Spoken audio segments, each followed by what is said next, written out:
Hello, this is Jenna Lynn Roberts with Present Path Tarot. How are you doing today? Today we're going to look at the Sacred Rebels Oracle, which was curated by Alana Fairchild, and the book was written by her, and the artwork is by Skye Morrison.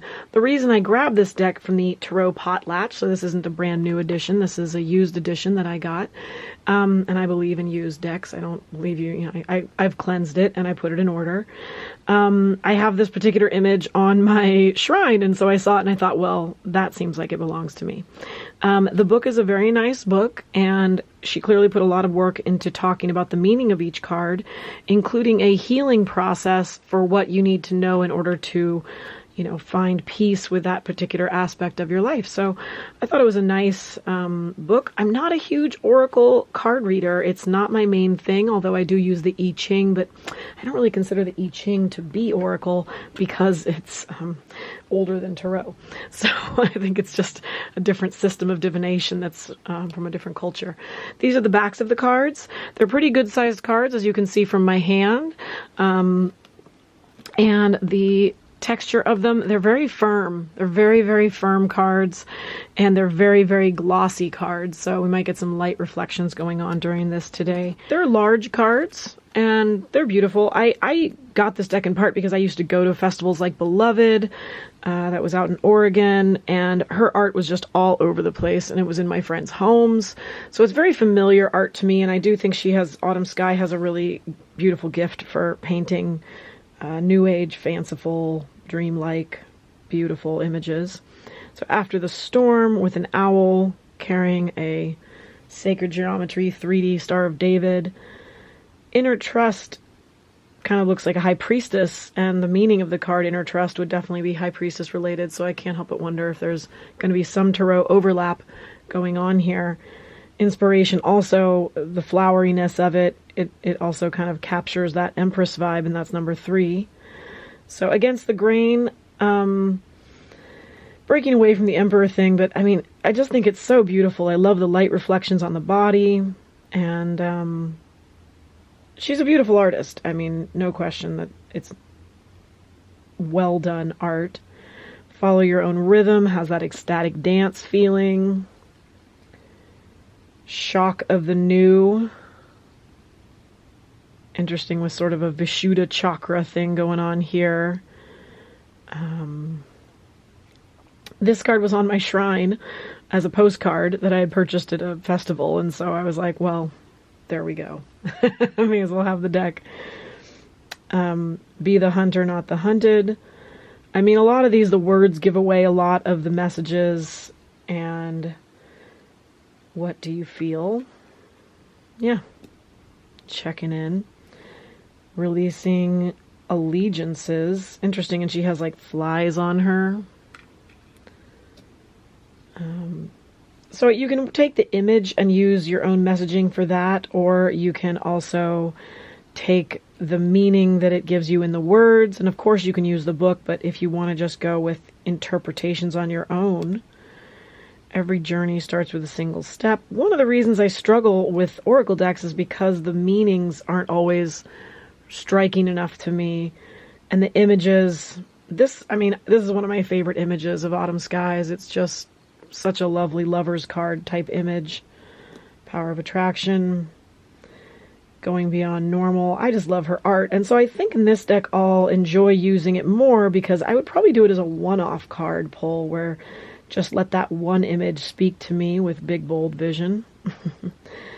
And what you want wants you. I love that. I mean, that the wording here is great. Obviously the images, there's a sort of sometimes a bit of an arbitrary pull as to how that meaning and that image go together, but I think they can juxtapose nicely. What is already with you? I would probably use this deck and not worry about the words as much, Spirals of Manifestation, and just take the images themselves and see what they speak to me directly. Dream a Beautiful Dream. Softly, softly, the tender touch. This is straight up, this is like New Age, 2010, living the festy West Coast dream. This is that deck, but I lived that dream. I was doing a lot of that when I was younger, and so for me it reflects a period of my life as well. Defend to the end the worthwhile. Nice. New birth, guarded vigilantly.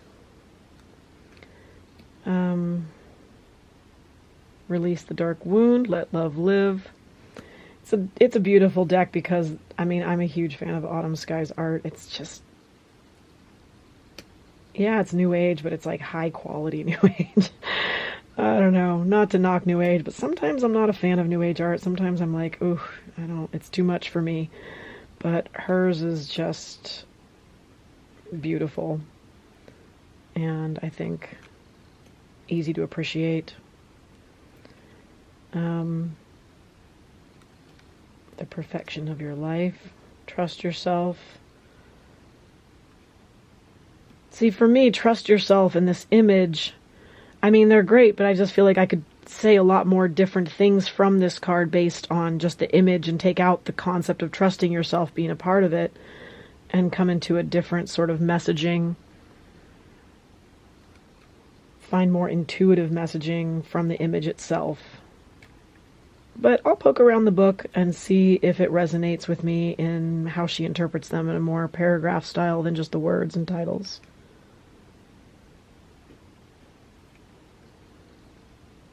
Conscious connections.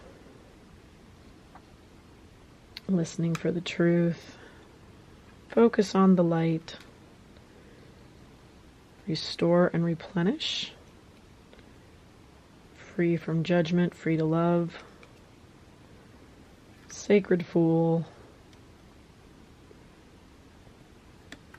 Bring it into form.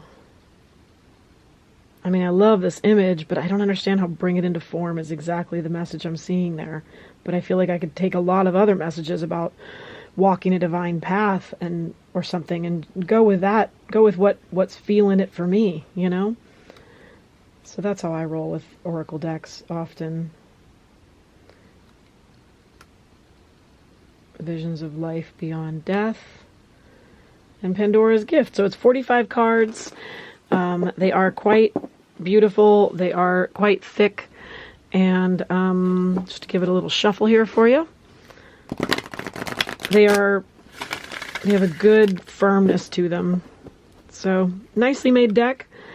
I hope you enjoyed. Please like and subscribe to my page and join me for other videos around the art of tarot and oracle. And if you'd like to learn the cards with me, I teach traditional tarot and divination and intuition practices. So feel free to reach out to me if you would like to get some lessons. Thanks for joining. Please subscribe and have a wonderful week.